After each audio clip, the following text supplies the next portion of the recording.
ನೋಡ್ತಿದ್ರೆ ಟಿವಿ 46 ಮಲೆನಾಡು ವಾರ್ತೆಗಳು. ನಾನು ಮೇಘನಾ ಲೋಕೇಶ್.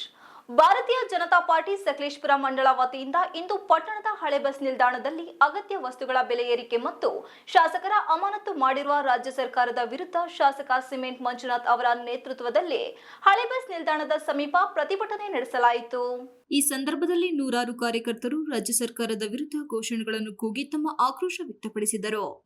ಪ್ರತಿಭಟನಾಗಾರರನ್ನು ಉದ್ದೇಶಿಸಿ ಮಾತನಾಡಿದ ಶಾಸಕ ಸಿಮೆಂಟ್ ಮಂಜು ಅವರು ವಿಧಾನಸಭೆಯಲ್ಲಿ ಬಿಜೆಪಿ ಪಕ್ಷದ 18 ಶಾಸಕರನ್ನು ಅಮಾನತು ಮಾಡುವ ಮೂಲಕ ರಾಜ್ಯ ಕಾಂಗ್ರೆಸ್ ಸರ್ಕಾರ ಪ್ರಜಾಪ್ರಭುತ್ವದ ಕಗ್ಗೊಲೆ ಮಾಡಲಾಗಿದ್ದು, ಶಾಸಕರ ಹಕ್ಕನ್ನು ಮುಟುಕುಗೊಳಿಸುವ ಸ್ಪೀಕರ್ ನಡೆ ಸಂವಿಧಾನ ಬಾಹಿರವಾಗಿದ್ದು, ಕಾಂಗ್ರೆಸ್ ಪಕ್ಷದ ಪರವಾಗಿ ಕೆಲಸ ಮಾಡುತ್ತಿರುವುದು ದುರದೃಷ್ಟಕರ ಎಂದು ಟೀಕಿಸಿದರು.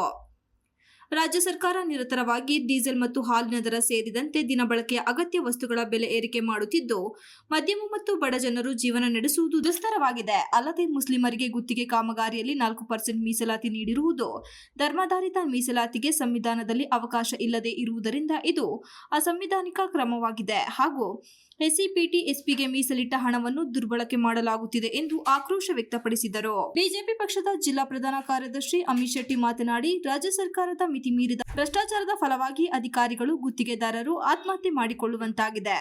ನಮ್ಮ ಪಕ್ಷದ ಕಾರ್ಯಕರ್ತರಿಗೆ ಪೊಲೀಸರ ಮುಖಾಂತರ ವಿನಾಕಾರಣ ಕಿರುಕುಳ ನೀಡುವ ಮೂಲಕ ದ್ವೇಷದ ರಾಜಕಾರಣ ಮಾಡುತ್ತಿದ್ದು, ಸೋಮವಾರಪೇಟೆಯಲ್ಲಿ ನಮ್ಮ ಒಬ್ಬ ಕಾರ್ಯಕರ್ತ ಪೊಲೀಸರ ಕಿರುಕುಳಕ್ಕೆ ಆತ್ಮಹತ್ಯೆ ಮಾಡಿಕೊಂಡಿದ್ದು, ಇದಕ್ಕೆ ಸರ್ಕಾರವೇ ನೇರ ಹೊಣೆ ಎಂದು ಕಿಡಿಕಾರಿದರು. ನಂತರ ಪಕ್ಷದ ಮುಖಂಡರ ನೇತೃತ್ವದಲ್ಲಿ ಕಾರ್ಯಕರ್ತರು ಹಳೆ ಬಸ್ ನಿಲ್ದಾಣದಿಂದ ಉಪವಿಭಾಗಾಧಿಕಾರಿಗಳ ಕಚೇರಿಯವರೆಗೆ ಜಾಥಾ ನಡೆಸಿ ಉಪವಿಭಾಗಾಧಿಕಾರಿಗಳಿಗೆ ರಾಜ್ಯ ಸರ್ಕಾರದ ವಿರುದ್ಧ ಮನವಿ ಪತ್ರ ಸಲ್ಲಿಸಿದರು. ಪಾರ್ಟಿಯ ಜನರಿಂದ ಆಯ್ಕೆಯಾಗಿರ್ತಕ್ಕಂಥ 18 ಜನ ವಿಧಾನಸಭಾ ಸದಸ್ಯರನ್ನ ಸದನದಿಂದ ಅಮಾನತು ಮಾಡತಕ್ಕಂಥ ಕೆಲಸ ಕಾಂಗ್ರೆಸ್ ಸರ್ಕಾರದಿಂದ ನಡೆದಿದೆ ಅಂತ ಹೇಳಿದ್ರೆ ಈ ಸಂದರ್ಭದಲ್ಲಿ ತಪ್ಪಾಗಲಾರದು. ಮಾನ್ಯ ಸ್ಪೀಕರ್ ಅವರು ಕೂಡ ಕೇವಲ ಸರ್ಕಾರದ ಪರವಾಗಿ ನಡ್ಕೊಳ್ತಕ್ಕಂಥ ಕೆಲಸವನ್ನು ಮಾಡ್ತಾ ಇದ್ದಾರೆ.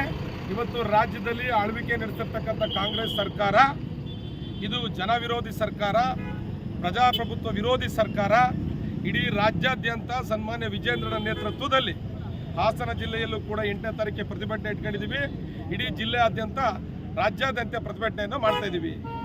ಈ ಸರ್ಕಾರ ಬಂದ ಮೇಲೆ ಒಂದು ಕಡೆ ಅಧಿಕಾರಿಗಳಿಗೆ ಕಿರುಕುಳ, ಇನ್ನೊಂದು ಕಡೆ ಭಾರತೀಯ ಜನತಾ ಪಾರ್ಟಿಯ ಕಾರ್ಯಕರ್ತರು ಆತ್ಮಹತ್ಯೆ ಮಾಡ್ಕೊಳ್ತಕ್ಕಂಥ ಕಿರುಕುಳವನ್ನು ಈ ಕಾಂಗ್ರೆಸ್ ಪಕ್ಷದ ನಾಯಕರು, ಕಾಂಗ್ರೆಸ್ ಪಕ್ಷದ ಶಾಸಕರು, ಕಾಂಗ್ರೆಸ್ ಸರ್ಕಾರದ ವತಿಯಿಂದ ಆಗ್ತಾ ಇದೆ ಅಂತೇಳಿ ಈ ಸಂದರ್ಭದಲ್ಲಿ ನೇರವಾಗಿ ಆರೋಪ ಮಾಡ್ತೀನಿ.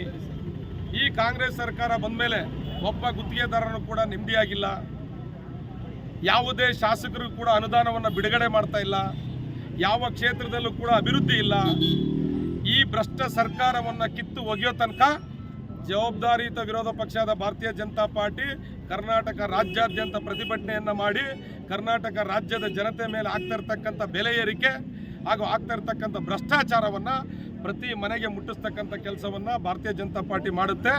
ಆದಷ್ಟು ಬೇಗ ಈ ರಾಜ್ಯದಲ್ಲಿರ್ತಕ್ಕಂಥ ಭಾರತೀಯ ಜನತಾ ಕಾಂಗ್ರೆಸ್ ಪಕ್ಷದ ಸರ್ಕಾರವನ್ನು ಆದಷ್ಟು ಬೇಗ ಕಿತ್ತೊಗಿಬೇಕು ಅಂತ ಹೇಳಿ ಈ ಮೂಲಕ ನಾನು ಮನವಿನ ಮಾಡ್ತೀನಿ.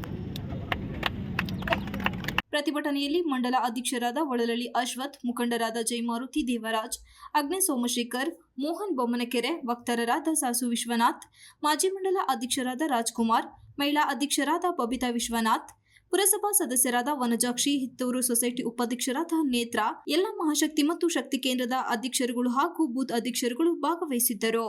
MB Umesh, TV 46 Malenadu news, Sakleshpur.